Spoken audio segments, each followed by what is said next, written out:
6వ వచనం. నిర్గమకాండము 17వ అధ్యాయము 6వ వచనం రాస్తున్నాం.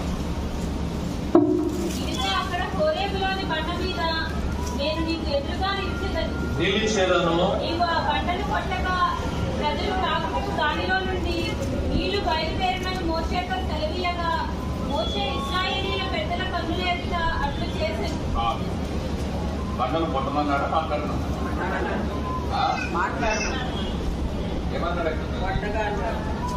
కొట్టగా ఒకసారేమో మాట్లాడమన్నాడు, మరొకసారేమో బండలు కొట్టగా బండలో నుండి వచ్చినాయంట నీళ్లు వచ్చినాయంట.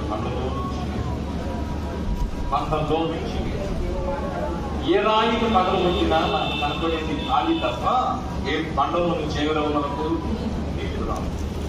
బండ యేసు ప్రభువారికి సాదృశ్యంగా ఉండాలని జ్ఞాపకం చేసుకున్నాం. ఆ బండలో నుంచి ఏమొస్తున్నాయంటే